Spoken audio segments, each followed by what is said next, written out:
What if the most compelling adventure in your solo role-playing wasn't, about saving the world from a dragon, but maybe about mastering the perfect cup of coffee or navigating a really tricky conversation with a grumpy neighbor? Today, we're taking a deep dive into something truly fascinating and, well, perhaps unexpected for a lot of traditional RPG players out there.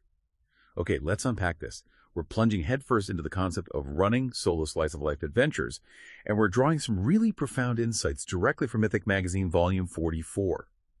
This particular source, it offers a genuinely fresh, almost invigorating perspective on how you can use the robust mechanics of role-playing systems, specifically Mythic, to explore the beauty and, the complexity of the everyday rather than just the extraordinary stuff. It's a really compelling challenge, isn't it, to our sort of ingrained assumptions about what RPGs are. What the material reveals is how truly profound experiences and deeply compelling narratives can emerge not from these epic quests or world-shattering conflicts, but from the seemingly simple rhythms of daily life. It really is about shifting the narrative focus away from grand external battles and more towards, intricate personal interactions, quiet discoveries, and the rich internal landscapes of our characters. Absolutely. And our mission today is to equip you, our listener, with a thorough understanding and hopefully the practical tools to explore this unique, often overlooked style of solo play. We really want to reveal precisely how you can construct deeply personal, emotionally resonant, and just utterly engaging stories without a single monster or a world-ending threat, or even a classic dungeon delve in sight. So get ready to shift your perspective a bit, because the simple profoundness of the mundane, it might just surprise you. #TaggyI. What is slice-of-life solo role-playing? Shifting focus from epic to everyday. #A. Defining the slice-of-life genre in solo play.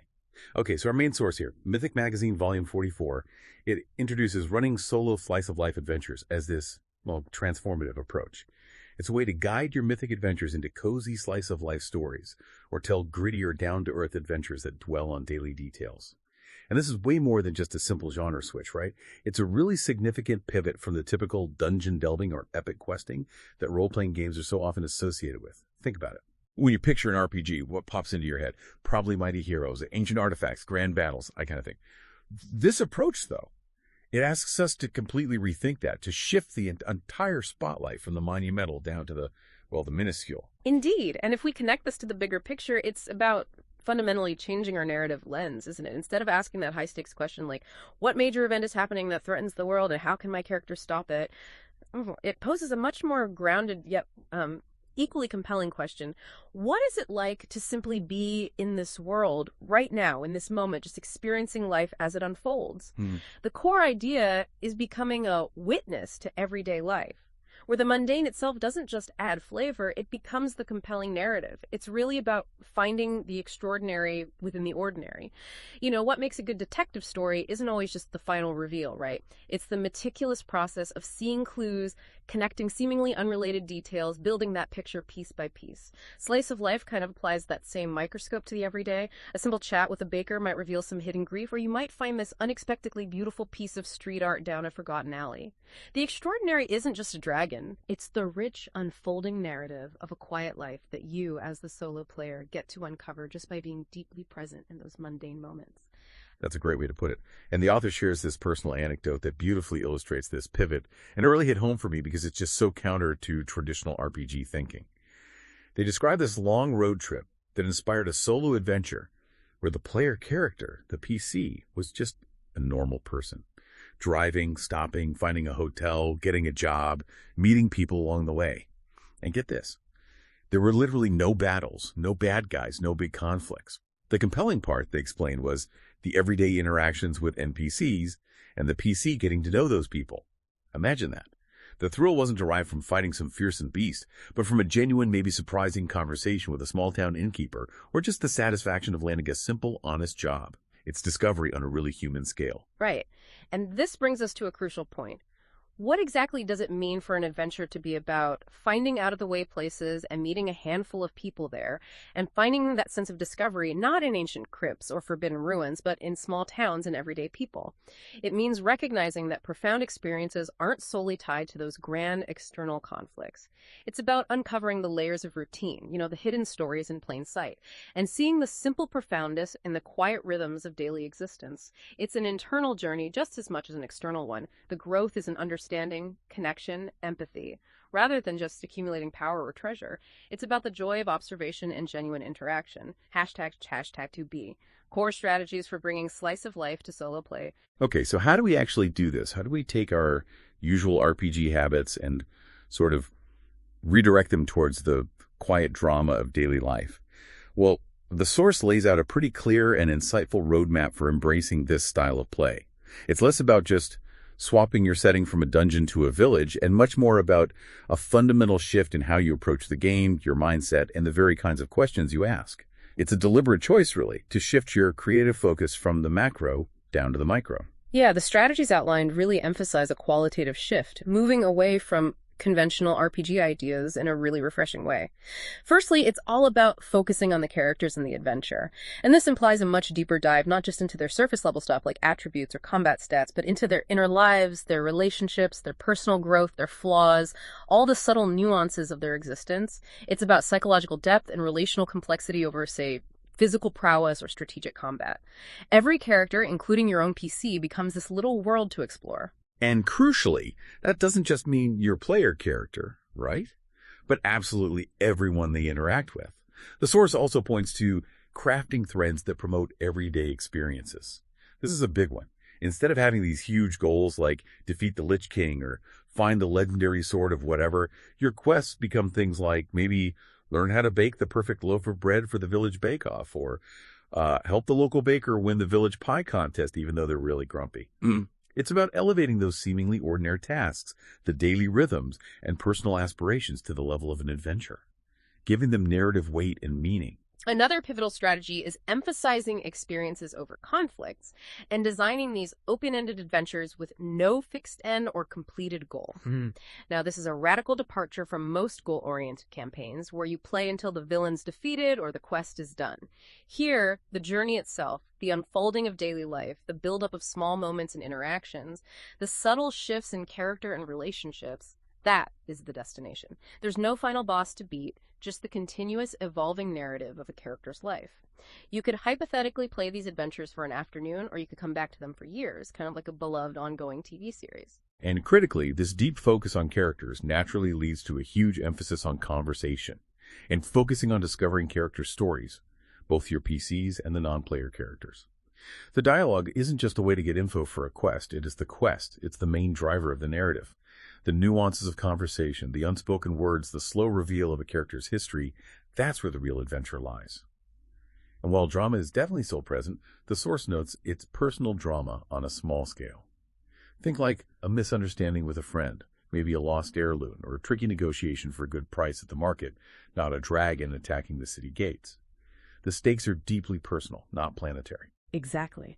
And finally, a really powerful strategy for grounding these adventures is to consider narrowing the setting of the adventure to one place. This concentrates the focus and allows for deeper, more intricate exploration of a limited environment and its inhabitants. Instead of trekking across continents, you might explore the nuances of a single village, maybe a school, a specific city block, or even just your character's home and immediate neighborhood. This naturally allows for recurring characters, building a true sense of community and familiarity, and letting you explore these really interconnected relationships over time. #Z. Characteristic tropes of the slice of life genre. Okay, so the source also identifies several common tropes, from literature and movies that translate really well into solo RPGs. They give you a helpful framework for your adventures. These aren't like rigid rules you have to follow, but more like guiding principles or archetypes that help capture the essence of the genre. Yeah, and the moment is the material is maybe the most significant trope to really grasp because it underlies so much of slice of life storytelling. In many other genres, moments mostly serve to advance a plot, right? Building towards a climax or a resolution. Here, the moment itself is the point. This means a character's job, their daily routines, the simple act of preparing food, or just an unexpected encounter during a walk. Those become the core of the adventure. You're not just waiting for something to happen. The very act of living is the happening. The satisfaction comes from really inhabiting those moments and just watching them unfold. And beyond just seeing the moment as material, slice of life narratives also embrace what the source calls a lack of direction. Unlike epic quests with a clear goal, slice of life stories often can be short on plot, or lack them entirely. There's no grand objective, no world to save, no specific villain to beat. This means your threads, which in Mythic usually track ongoing goals, are less about major achievements and more about current activities, daily aspirations, or subtle ongoing personal challenges. You don't have a grand destination. Instead, you're exploring this unfolding path, just savoring the journey itself. And like we touched on, epic conflict is mostly absent. Now, while problems and challenges definitely exist in these stories, they are everyday problems and not the kind of conflict our characters usually deal with. So this means shifting your mindset away from facing monstrous beasts or cosmic threats and towards dealing with inconveniences like, I don't know, a broken pipe, navigating a complex social situation, overcoming an emotional hurdle, or maybe a petty rivalry with a neighbor. The stakes are intensely personal, often relational, and they rarely involve life or death combat, which makes them incredibly relatable and universally understood, I think. Confined settings, like schools, are a particularly common and, effective trope in slice-of-life stories. The source notes these work exceptionally well because characters often share a similar stage of life, and the setting itself provides this nicely contained and limited scope with a ready pool of recurring characters. Think of a tight-knit village where everyone knows everyone else's business, or a bustling marketplace with its regular vendors and eccentric customers, maybe a specific historical period within a single town, or even a starship crew on a long routine journey. These contained environments, they naturally generate repeated interactions, they foster deeper relationships, and allow for really intricate social dynamics to emerge over time. Which leads directly to the concept of low-concept stories. So unlike high-concept adventures, which are often driven by a catchy, defined premise involving specific settings or events, like a wizard detective solving crimes in a magical steampunk city, low-concept stories prioritize the characters' lives above everything else. The world building, while still present and important for atmosphere, is secondary to just observing the people within it, their quirks, their relationships, their individual journeys. The core concept isn't about what the world is or what grand events are happening, but who is in it and how they navigate their daily existence. It's about finding the extraordinary in ordinary people. Okay, here's where it gets really interesting and maybe a bit counterintuitive for RPG players who are used to playing powerful heroes. The source makes this crucial point. Your player character doesn't have to be ordinary at all. An adventure that focuses on the everyday experience doesn't have to be about ordinary people. This is a huge game changer. You don't have to totally put your powerful world-saving hero on the shelf. You can explore their life beyond the epic stuff. Right. And this immediately raises a really compelling question. How can a powerful character fit into a slice-of-life adventure without just trivializing every mundane problem, or constantly feeling like they should use their immense abilities? The source suggests the adventure isn't about their scale of ability or whether they can solve a problem with a fireball. It's about the simplicity of the approach to their daily life. Their power becomes like a backdrop, maybe a personal secret, or even a source of internal conflict, rather than the driving force of the narrative. It's about restraint and finding new kinds of challenges. Consider the brilliant examples they give in the magazine. The traveling wizard, a starship captain and their crew, or a cultist in between cosmic summonings. Their slice-of-life adventure could focus entirely on their personal desires and everyday tasks that have nothing to do with their epic abilities. Maybe the wizard just wants to master a new potion recipe for the local brew pub, striving for the perfect taste, not the most powerful effect. Or the starship captain is dealing with crew morale issues while docked for repairs in some quaint port town. Or, as hilariously suggested, the cultist is just trying to retile their bathroom without accidentally summoning a minor demon through a stray incantation. The mundane still exists, even for the superpowered, and honestly, it often becomes even more interesting in contrast. The source gives a particularly brilliant and detailed example of a powerful witch PC. She was incredibly skilled, quite powerful, with a wide range of spell abilities, but her backstory was that she'd faked her death and run away from her coven to live an ordinary life in a quiet New England fishing town. Her immense power was this closely guarded secret, a potential burden, and a constant source of internal conflict rather than a tool for external conquest. Her challenge wasn't defeating a demon, it was just trying to be normal. Exactly. So her adventure became entirely about her becoming entangled in other people's daily lives, subtly using her formidable powers in small ways to help the people around her, but always making her miracles as ordinary as possible. Think of it like quiet acts of kindness or just lucky coincidences. Maybe she suddenly makes sure a fisherman's net is mysteriously fuller than usual, or a kid's scraped knee heals surprisingly fast, attributing it to good luck or some forgotten home remedy. The drama comes not from the raw display of power, but from the restraint, the personal impact of her choices, and the potential for her secret to be revealed. That adds this delicious layer of tension to otherwise calm scenes. Yeah, this concept, a powerful character who consciously doesn't use their powers, creating that fish out of water narrative, is truly captivating. It allows you, the player, to observe how an extraordinary being adapts to the mundane, making everyday things new and exciting through their unique, often constrained perspective. Their attempts to blend in, to solve problems without their usual grand methods, or just navigate social situations that their power can't simply brute force. That can be an incredibly rich source of story. It generates unexpected character insights and compelling situations. And for you, the listener, this means you can actually take a slice out of your existing epic campaigns. Maybe your seasoned warrior or mighty mage needs a break after saving the kingdom from some colossal threat. The source suggests using Slice of Life as an interlude to recharge your creative battery. It's a chance to focus on your character in a different, lighter light, exploring their personal interests, their relationships, or just their downtime activities without the crushing pressure of world-ending stakes. It's really about allowing your characters to simply be, and for you to explore their personal side, deepening your connection to them. Okay, so if your player character isn't leading an epic quest to slay a dragon or find some ancient artifact, then who are they interacting with? The source makes it crystal clear. In Slice of Life, non-player characters, NPCs, take on even more importance. They say these types of games are entirely driven by our PC's interactions with NPCs. In a very real sense, they are the adventure. Their lives, their problems, their stories, that's your content. They're not just background dressing. They are the vibrant tapestry of your character's world. Right. And to make these NPCs truly engaging, capable of driving the narrative forward in a meaningful way, they need to feel real, with motivations and personalities. They shouldn't just be static quest givers or, background scenery. They should have drives and wants and lives of their own.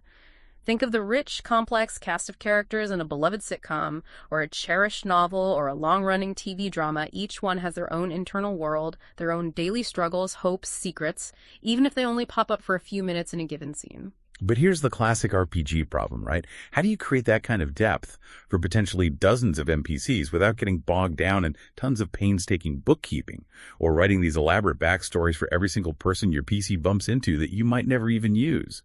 This is where it's really ingenious. The source offers this brilliantly lightweight yet incredibly effective method called characters by keywords. This feels like a superpower for generating quick yet surprisingly deep characterization on the fly. Yeah, it's a simple but powerful technique. You basically roll 3 to 5 words from Mythic's meaning tables. These are categorized lists of evocative nouns, verbs, adjectives, like a highly organized lexicon of narrative prompts.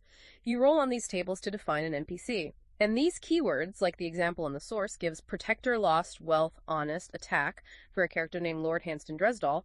They act as this versatile lens. They guide all your interpretations of their actions, motivations, and dialogue in any given situation. It provides immediate, versatile inspiration without getting you stuck in details you might not even use, really fostering that emergent narrative. So let's expand on that Lord Dresdal example. Keywords: protector, lost, wealth, honest, attack. How do we interpret that? Well, lost could apply not only to his lost wealth from a shipwreck, like the source suggests, but maybe literally to him getting lost in the wilderness while foraging. Honest could dictate how he mediates arguments between other survivors, making him steadfast and straightforward. Or it could just mean he has a very direct, unvarnished way of speaking. Protector might mean he's literally guarding something, or maybe metaphorically protecting a secret. This system gives you rich, consistent characterization with minimal effort, letting you react organically as the story unfolds, rather than trying to remember some pre-written biography. Exactly. This characters by keyword system lets you, the solo player, just print out a quick character keyword sheet and jot down brief notes on your interpretations as you play. Imagine a cyberpunk NPC with keywords like eyewear, bizarre, villain, chaos. This might translate into, say, a gang member who always wears thick reflective goggles, speaks in strange, almost poetic slang, and is unpredictably chaotic in their actions, yet maybe strangely interesting or even charming in conversation. It gives you more than enough context and narrative hooks without needing extensive backstories up front. It truly fosters dynamic, emergent storytelling. You build the character as you discover them through play. Right, so in traditional RPGs, your threads list, which in Mythic tracks your ongoing plot lines and goals, it's usually full of monumental objectives. Slay the dragon, retrieve the amulet of Zoragon, find the lost city of Eldoria, grand world-shaping quests. But in Slice of Life, the source suggests filling it with just about any arbitrary thing you can think of that relates to your character's daily existence. This totally flips the concept of a quest on its head, making the mundane meaningful. Yeah, and if we connect this to the bigger picture, this fundamentally shifts the purpose of the threads list. For that goblin shopkeeper example we keep mentioning, instead of grand sweeping goals, you might have entries like, let's sell some stuff. Maybe find unusual items to sell, have a beer, or check in on Grumshar the Hermit. These aren't just background details, they are the very fabric of a mundane, character-driven life. They become the small personal adventures that make up the whole. And these seemingly mundane goals then actively dictate your daily interactions and drive the narrative forward in these small, personal ways. Let's sell some stuff. Could mean dealing with unruly, demanding customers who haggle fiercely, maybe managing inventory in a cramped shop, or even trying to outwit a rival merchant who sets up too close to your storefront. Find unusual items to sell might lead to a trip to a neighboring village, creating a mini adventure of travel and discovery, or perhaps exploring forgotten attics and dusty basements for hidden gems. Have a beer could spark a casual scene with a friend at the tavern that reveals new info about the town, deepens a relationship, or even uncovers a minor local mystery. These are the narratives waiting to be explored. This raises a very important question, though, that often comes up with such open-ended narratives. How does this affect the game's conclusion? The source notes that slice of life adventures are not especially goal-oriented or event-driven, and they can be open-ended. They don't need a definite conclusion. This is a significant freedom. You can literally pop into anytime you want, play for a bit, then put on a shelf for a while, returning whenever you feel like exploring that character's life again. This frees the player from the pressure of finishing a campaign and allows for a more fluid, organic narrative experience, much like reading a long-running comic strip or following a TV series without a grand overarching plot. The satisfaction comes from the ongoing experience itself. The source even addresses how to handle a close a thread random event from Mythic, which in traditional play might mean completing a major quest. When these daily life threads, by their nature, won't have ends in the traditional sense, what do? Well, you can either just ignore it, decide it doesn't apply to an ongoing daily activity, or you can interpret it as a major life change. For example, your goblin merchant might actually close up shop because they've found some new irresistible opportunity, or decided to retire to a quiet mushroom farm. This adaptability is absolutely key to letting the Mythic system work beautifully with these less concrete, more organic goals. #B. Personal drama and everyday conflicts. Now, it's important not to mistake slice of life for no drama or no conflict whatsoever. That would be pretty dull, right? The source clarifies that conflict absolutely exists, but it's de-emphasized in its intensity. Serious life and death conflicts should be de-emphasized. This doesn't mean your character is living in some conflict-free utopia, but rather that the nature, the scale, and the stakes of those conflicts are fundamentally different, more human, more relatable. The drama is inherently personal. Even if the characters are powerful beings like, say, angelic entities, or maybe your PC is a retired world conqueror living a quiet life, the story is about how they spend their days, how the conqueror downscaled his life, or maybe what kind of society the residents of the ship set up for themselves in their final days.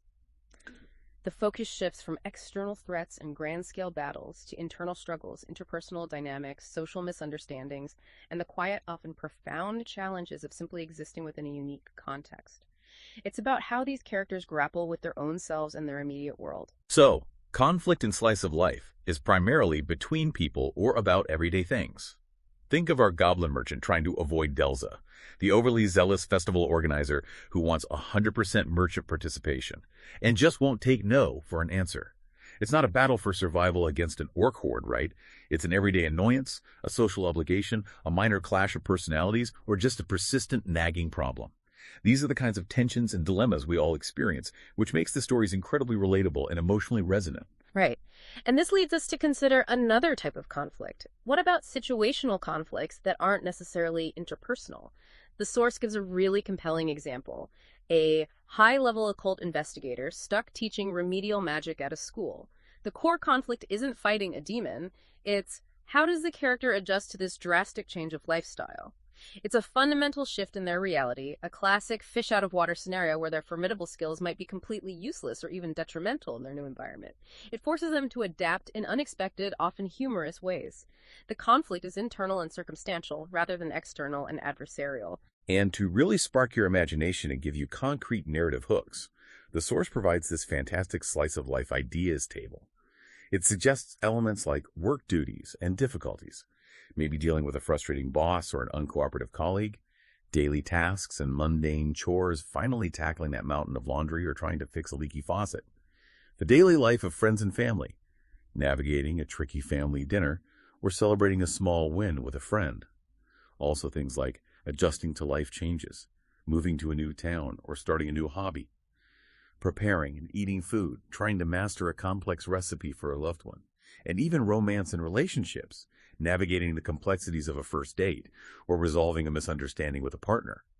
These are the seemingly small yet richly human narratives just waiting to be explored. #see scene expectations and fate questions for the mundane. Your mindset, it turns out, fundamentally shapes the adventure when you're playing Slice of Life. The very tone of a Slice of Life adventure comes directly from the expectations you bring to the table. If you go in expecting epic battles, you'll probably be disappointed and find the game slow. But if you consciously choose to expect, charming everyday moments, personal growth, subtle interactions, you'll find them everywhere and experience a deep sense of satisfaction. It's about consciously choosing your narrative lens and really embracing those quiet moments. Exactly. This means intentionally setting everyday scenes. For our goblin shopkeeper example, expected scenes might include dealing with customers who come through your door, traveling to pick up supplies, hanging out at the tavern after work, and visiting friends in town. These are the predictable rhythms of their life, the consistent backdrop upon which the smaller personal dramas and discoveries will unfold. You expect the ordinary, and from that rich foundation, the extraordinary can subtly emerge. It's about building a consistent, believable world through the repetition of the mundane. And this intentional shift in expectation directly impacts the everyday questions you ask of the Mythic system. Let's take that scenario where a customer is arguing because you only gave them half as much roast wyvern as they had paid for. Your ingrained RPG habit, especially from dungeon crawling games, might immediately make you ask a fate question like, does this argument escalate to violence? Do they attack me? That's a pretty common response in adventure-focused games, right? Right, it's almost instinctual. But the source suggests pivoting away from that epic thinking, even if your character could easily handle a brawl. Instead, for a slice of life game, you'd ask a question more in line with the genre, like, does the customer offer a way to resolve this, or do they just leave in a huff? A yes might lead to a mundane yet entirely engaging resolution, like the customer proposing a game of chess for double or nothing, or demanding some comical compensation in pickled nude eyes rather than a full-blown fight. A no just means an unhappy customer who leaves, maybe creating a bit of reputation problem, but certainly not a fight to the death. This subtle but profound shift in your fate questions reinforces the slice of life tone and keeps the narrative grounded in everyday reality. It stops it from spiraling into unintended combat. Okay, so since Slice of Life is fundamentally about people's stories and their lives, getting to know the non-player characters' backgrounds becomes really paramount. It's not just about what they can do for your quest, but who they are. The source actively encourages you to glean their histories, to humanize them and give them dimension. It transforms them from simple plot devices into living, breathing individuals who contribute to the vibrant, layered richness of your world, making every interaction feel meaningful. Yeah, and a really compelling aspect of this approach is the direct method suggested to uncover these stories. An easy way to get to an NPC's story is to ask it as a fate question. Do they tell their story? The odds, the source advises, should usually be very good, reflecting the natural ease and willingness people often have to share personal tales, especially in a genre focused on intimate connection and building relationships. It's a beautiful mechanism for emergent narrative, letting characters unfold organically. And to further guide the story they actually tell, you then roll on the telling a tale table for the specific focus of their narrative. This could be anything from their philosophy about life. Maybe a wise old shopkeeper shares a profound thought on patience, to how they met their love, an unusual talent they have, or what they used to do before this. You then add a couple of meaning words from Mythic's action or character conversation tables to flesh it out, giving you a strong interpretive hook and immediate details to build upon. This helps ensure the story feels unique and relevant to that character. And an exceptional yes result from that fake question means they tell two related stories, adding even more unexpected depth and interconnectedness. Conversely, a no doesn't mean a dead end. Instead, it means they won't tell their story right now, but they will if the player character performs some meaningful action for them. This elegantly creates a mini quest right within the conversation itself, turning a simple interaction into a small, personal narrative arc. The example given in the source perfectly illustrates this. The PC reveals something deeply personal to Lord Dresdel, whose honesty keyword prompts him to reciprocate with his own tale, fulfilling the condition. It's a beautifully organic way to deepen relationships. Yeah, there's a great example from the source involving Nico the monk, who's a bookmaker at a small fantasy village. When the PC needs a spellbook made, they naturally interact. Nico is described as quiet by nature, so that they tell their story. Roll is a balance 50-50. And it comes up, no. But this doesn't shut down the interaction. Instead, it presents a new opportunity for the PC to engage. The PC then takes the initiative to help Nico by bringing him fine thread made from spiderwebs of thoughtful, personal gifts specifically valuable to a bookmaker. This fulfills the unstated condition. Nico then, prompted by the PC's kindness, shares that he used to be a stonemason before becoming fascinated by bookbindings. This simple interaction, fueled by specific roles and thoughtful interpretation, builds a rich and believable backstory for Nico, all through subtle character-driven actions. Hashtag BFA. Focus on conversation. Right, so given the slice-of-life adventures are so character-centric, it makes sense that conversations are the very lifeblood of these narratives. The source really emphasizes using Mythic's meaning words to inspire what an NPC says when you encounter them, how they respond to what you say and do, and how they answer questions. It's not just about the literal words spoken, but the subtext, the tone, the underlying motivations, and how those are revealed through the interaction. And to make conversations even more focused and dynamically structured, the conversation focus table is an incredibly useful tool.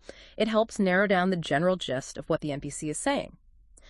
Roles on this table could indicate they agrees, disagrees, asks you a question, explains, gets emotional, wants to end this conversation, or maybe seems nervous to talk.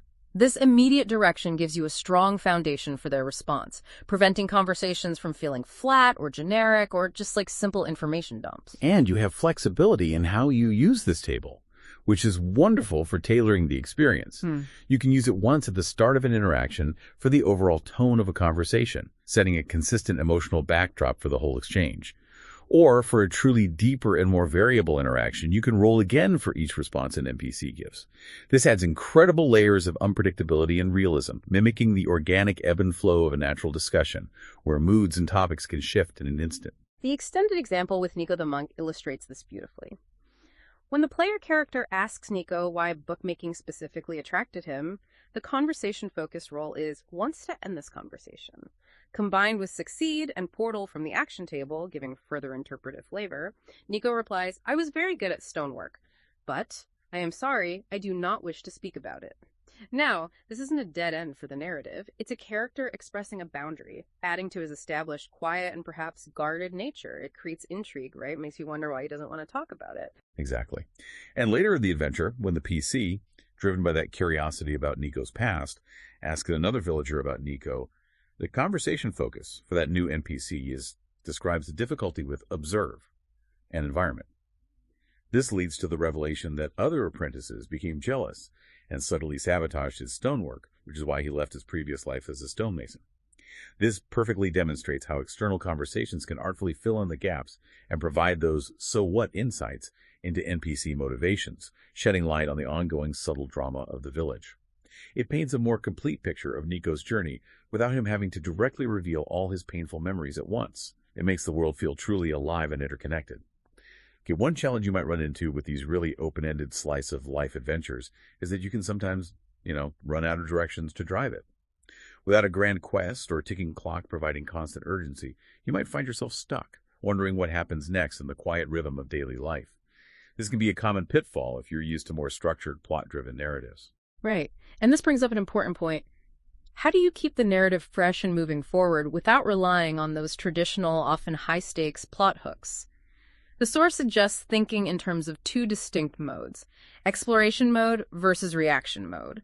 It's a really dynamic way to manage the flow of your story, providing both player agency and unexpected developments. So in exploration mode, your player character is actively poking around in their everyday life, driven by curiosity, personal desires, or minor daily goals. This could look like checking on the goblin merchant who's trying to avoid Delza, maybe pursuing a new recipe for the perfect pie crust, or simply finding out what your friend wants to talk about over a beer at the tavern. You, the player, are initiating the interaction, seeking out the mundane details, and driving the scene forward based on your character's immediate inclinations. Then there's reaction mode. This is when something happens that requires a response from your PC. This is when the world actively intrudes on the character's routine, injecting an unexpected element. The simplest and often most effective way to trigger this shift is to make the next scene an automatic interrupt scene. You don't even roll to test for it. You just immediately generate a random event using Mythic's tables and let it disrupt the flow. It creates a new problem, maybe a surprising opportunity or an intriguing mystery. It's a jolt to the narrative, providing fresh impetus. The source also wisely recommends throwing in a time jump to make the interrupt feel more natural and to give a sense of passage within your character's daily life. For example, you might narrate something like, "A few weeks have gone by with the mage enjoying their new workshop and spellbook, settling into a comfortable routine. Now it's time for an interrupt scene to react to." This jump allows for minor activities and routines to happen off-screen, maintaining the slice of life feel, and then immediately drops your character into a new, unexpected situation, prompting your next wave of play. Yeah, this clever use of interrupt scenes and time jumps lets you introduce a new, unexpected element. Like the example of the mage PC discovering a spell doesn't work in one particular corner of their garden, triggered by an ambiguous event, repulse, and location roll from the Mythic tables. This mystery to solve then branches the adventure in fresh, organic directions, giving you a new focus for exploration and interaction. The core advice here is brilliant, I think. Explore when you feel curious and engaged, savoring the peaceful moments. But when you feel tapped out or the narrative seems to stagnate, just generate an interrupt event to react to. It forces the narrative to shift and sparks new ideas without relying on you to always come up with the next big thing. #B chaotic considerations for slice of life. Now, the chaos factor. That's a core Mythic mechanic, right? It usually shifts based on the player character's control over the scene. A higher chaos factor means more unexpected twists and turns, while a lower one implies more predictability and PC control. But in Slice of Life, where conflict is generally low and the focus is on everyday interactions, if you follow the default rules, the chaos factor might just decline constantly, making it feel less impactful or maybe even irrelevant. So the source offers alternative, more appropriate ways to manage it for this genre, making sure it still contributes to the narrative without forcing high-stakes outcomes where they don't belong. Exactly. This is a perfect example of where adapting a system to fit your specific narrative genre is key. Instead of tying the chaos factor primarily to the PC's control over a scene, which might always be high in a peaceful slice of life, it can be linked more intuitively to situational activity. This allows the mechanic to still influence narrative subtly, determining the likelihood of random events without forcing those high-stakes outcomes that just don't fit in a slice-of-life story. And the suggestion for managing the chaos factor is beautifully simple and elegant. If a scene is peaceful or pretty much status quo, you just set the chaos factor at 5, which is a neutral ground in Mythic. If the scene was active with lots going on, say a busy market day with many customer interactions, or a lively social gathering with multiple conversations, you set it to 6. This increases the chance of random, interesting events and minor complications. And if it was unusually quiet, maybe a solitary day of contemplation, or working on a personal project, you set it to 4, decreasing the likelihood of sudden disturbances. This approach effectively keeps the chaos factor hovering from 4 to 6, avoiding extremes, and it feels very organic to the rhythm of the genre. Alternatively, for those who prefer even less mechanical friction in these low-stakes scenarios, you can just keep the chaos factor at a constant 5 throughout the entire slice of life adventure. This removes any fluctuations whatsoever, letting you focus entirely on the narrative and character interactions without worrying about the implications of the chaos factor shifting. And if this slice of life adventure is just an interlude in a larger, more traditional campaign, the advice is simply to note the chaos factor before the slice of life segment began, and then reset it to that original value when you return to your regular adventuring. This ensures a seamless transition back to your epic quests without worrying about a deflated chaos factor from weeks of peaceful downtime. Okay, to really bring these concepts to life and show exactly how they work and play, the source provides this detailed, big example featuring Belmont the Red, a guard for a village of forest dwellers called the Deki. The scene kicks off with a very relatable, mundane emotional state. Belmont had this rather embarrassing argument with another guard after fleeing what he thought was a dangerous snake creature, but it turned out to be just a harmless pair of antlers caught in some bushes. So he's feeling down, embarrassed, questioning his own competence as a guard. It's a moment of quiet personal insecurity, not some global peril. Right, and this mundane emotional state perfectly sets up the scene for a slice-of-life exploration. Belmont, seeking guidance and maybe some reassurance, decides to visit his trainer and mentor, Capo Aldo, who's described as a former warrior living now as a hermit. Capo's assigned keywords are home, poor, heroic, responsible, and immediately we see the responsible keyword come into play. It means Capo readily agrees to see his student, prioritizing his duty as a mentor. This is a subtle yet powerful use of keywords to define a character's immediate actions without needing a complex script. So when Belmont tells his embarrassing tale of the supposed snack and his subsequent shame, the interaction proceeds organically. We roll for Capo's conversation focus, and it comes up, offers to do something for you, combined with start and location for the mythic meeting tables. Capo responds by offering to go with Belmont to that place tomorrow to find tracks. This is an unexpected yet perfectly personal and supportive turn. It's not a grand quest to hunt a monster, but a simple act of a mentor supporting his student in a moment of personal doubt, helping him face his fears in a gentle way. Yeah, and what's truly fascinating here is how these mechanics drive deeper character development and strengthen the relationship between Belmont and Capo. Later, when it's Capo's turn to speak more personally, his telling a tale role yields how someone once mentored him, combined with ruin and building.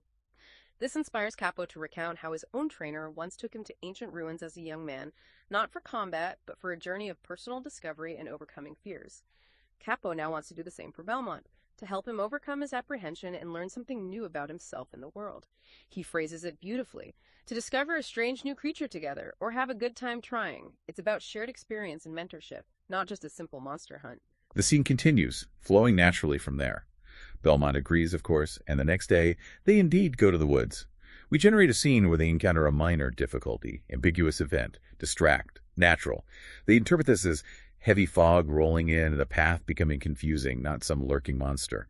Belmont, still feeling insecure, asks the feed question. Do I find any tracks? The chaos factor is 5. We roll. It's a no. No tracks. Belmont's disappointed. But then Capo, showing his heroic and responsible nature, suggests a detour. Let's check out the old Decky Sunstone monoliths just over that rise. I remember finding some interesting fungi there once. This is another small, mundane objective, but it's driven entirely by character and relationship. Right, and at the monoliths, they get another interrupt scene. Ambiguous event. Protect joy. As they arrive, they see a small Decky child, lost, crying, clearly scared, but thankfully unhurt.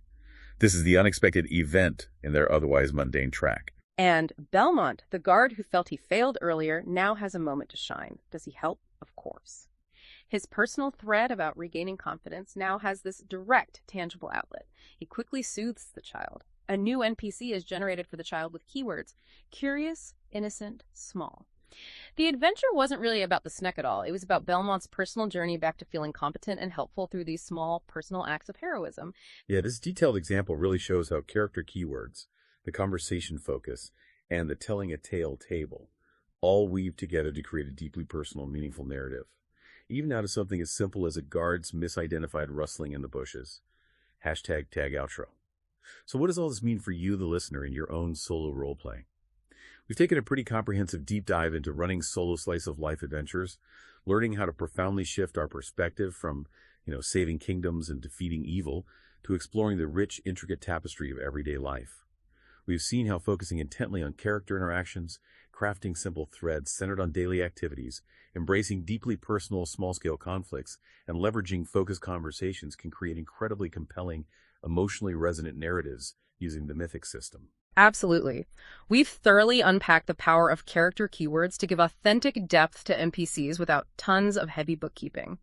We've explored how to use conversational tools like the conversation focus table and telling a tale to make every interaction meaningful and emergent.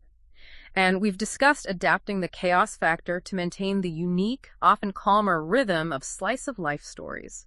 It's all about tailoring these powerful tools to perfectly fit the kind of story you want to tell, whether that's a grand epic or a quiet personal journey. And perhaps the most surprising and maybe liberating fact we've uncovered today is that even your most powerful world-saving character can find profound new adventures and significant personal growth in those quiet moments between the epic quests. It's about finding the universal human experience in the unique individual and the deeply human story in every single interaction, whether that's an ordinary person navigating a new town or a retired conqueror learning to bake the perfect sourdough loaf. Yeah, which leads us to a fascinating final thought for you to ponder. What seemingly mundane aspect of your current character's life, perhaps their daily routine, a quirky hobby, or a simple relationship, could actually become their next great adventure? Or maybe what quiet, overlooked corner of a fantastical world holds the most profound story waiting to be uncovered, if only you shift your narrative lens and just allow yourself to truly observe. Thank you so much for joining us on this deep dive. Whether you're a seasoned role player looking for a refreshing new challenge and a way to revitalize your characters, or just someone curious about new and innovative ways to experience storytelling, the beauty and complexity of the everyday are waiting for you to dive in and discover their endless narrative potential.